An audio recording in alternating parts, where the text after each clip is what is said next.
I don't know why I still keep the light on in the hallway. Maybe because somewhere in my heart, I still hope they'll come back. It's been 7 years since this house heard laughter. 7 long years of quiet mornings and longer nights. Sometimes, when the wind hits the old windows, I imagine it's their footsteps, running down the corridor like they used to. But then the sound fades, and I realize it's just the wind. I remember the days when this house was alive. The smell of pancakes every Sunday morning. My husband humming while he read the newspaper. The children arguing about who'd get the last piece of toast. Those were the kind of days that never warned me they'd end. Now, it's just me and this chair by the window. The same one he built when we first moved in. The paint has peeled, and the wood creaks under my weight, but I can't let it go. It's the only thing left that still remembers him. Every morning, I make 2 cups of tea out of habit. One for me, one for him. And when I place his cup on the table, I whisper, "Good morning, Tom." It's another rainy day. The rain used to mean something. It meant cozy blankets and hot cocoa and everyone gathering around the fire. Now, it's just a reminder of how quiet the world becomes when nobody calls your name anymore. Yesterday, I found an old photograph. It was tucked behind a recipe book. The one they gifted me on my 60th birthday. There we were, all 5 of us. Tom, me, and the 3 of them. So small, so full of dreams. Their smiles were effortless. Mine was proud. Back then, I thought love was enough to keep a family together. I didn't realize time could steal even the strongest bonds if you stop holding on. Sometimes I wonder, was it me? Did I ask too many questions? Did I remind them too often to eat well, to take care of themselves? Mothers never mean to nag.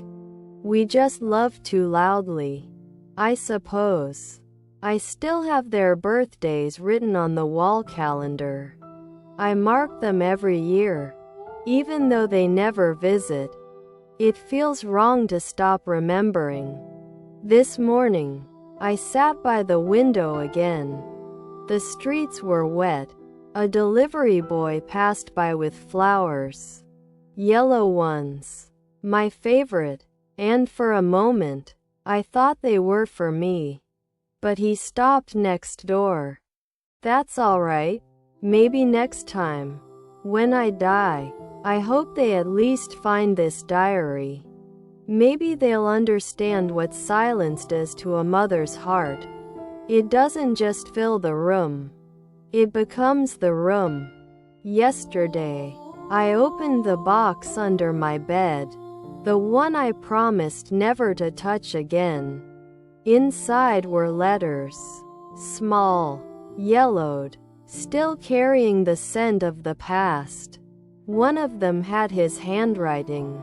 Tom's. The words were fading, but his voice echoed as if he were still beside me. He wrote, "If one day you ever feel lonely, just remember, our love built this home." I smiled and cried at the same time. It's strange how silence can scream louder than words. The house is full of clocks, yet time feels frozen. Sometimes, I hear his cough, his slow footsteps in the hallway, and then, nothing. Just the hum of the refrigerator pretending to be life. Last week, Sarah called, after months.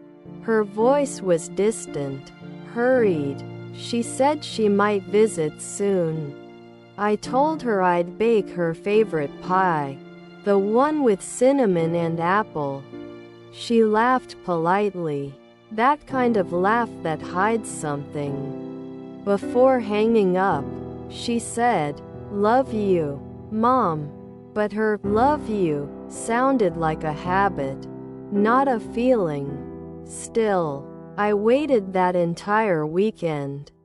I cleaned the porch, polished the photo frames, even bought fresh flowers. I wanted the house to smell like home again. Every car that passed by made my heart skip, but none of them stopped here. At sunset, when I realized she wasn't coming, I sat on the steps and watched the light fade from the sky.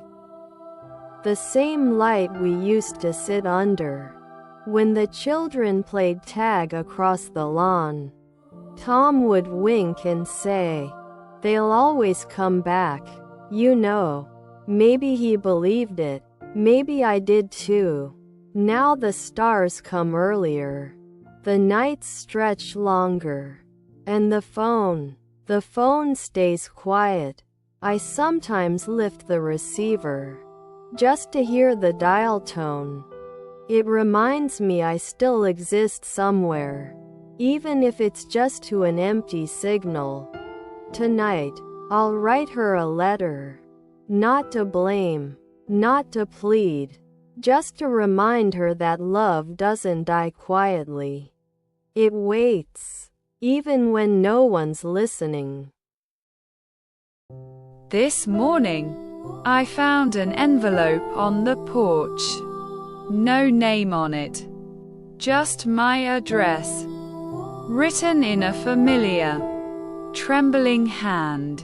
For a moment, my heart stopped. It wasn't from Sarah, or Mark, or Emily. It was from the nursing home, the one where Tom spent his last days. Inside was a small note, written by one of the nurses. She said they were cleaning old drawers and found something that belonged to me. Folded carefully, there it was, Tom's last letter. I held it for a long time before opening it.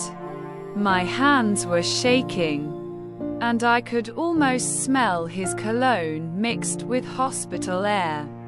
The letter began simply, "My dearest, if you're reading this, I'm already where pain can't find me."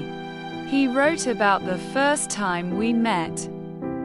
How he couldn't look away when I laughed that spring afternoon at the bookstore. He said he never imagined we'd grow old together, but that if he could live again, he'd choose the same life.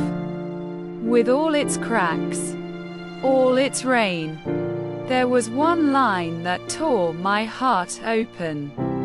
He said, "Promise me, when I'm gone, you'll keep the garden alive, because every flower you water will whisper my name."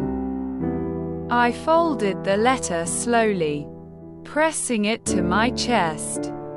The tears came without warning, gentle at first, then heavy, like the rain outside.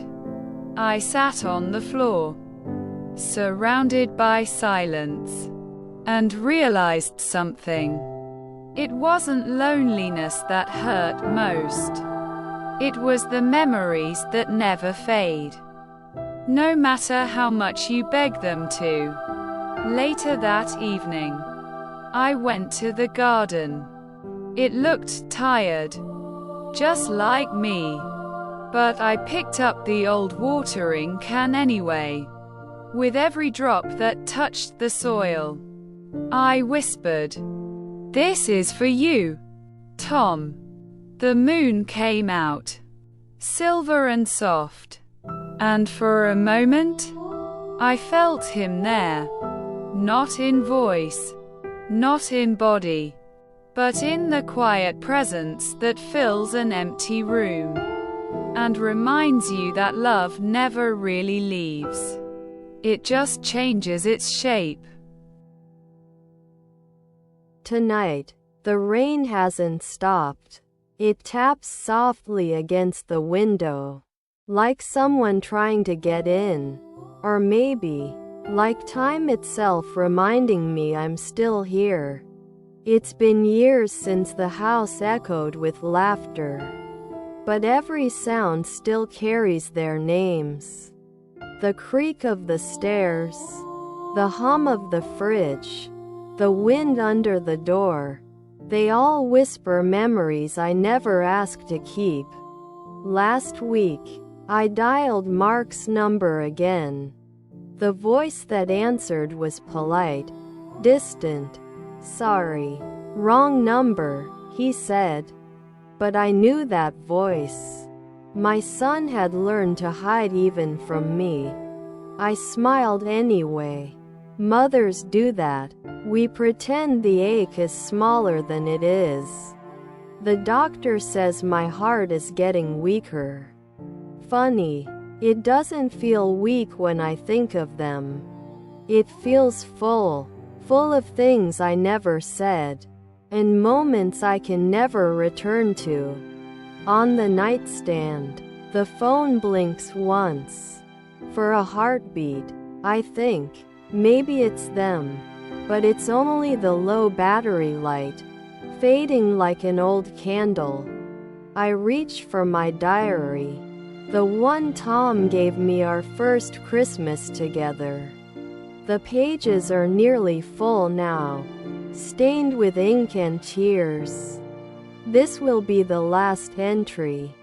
My dear children, if you ever find this, don't be sad for me. I had a home full of love once, and that love has carried me further than you'll ever know.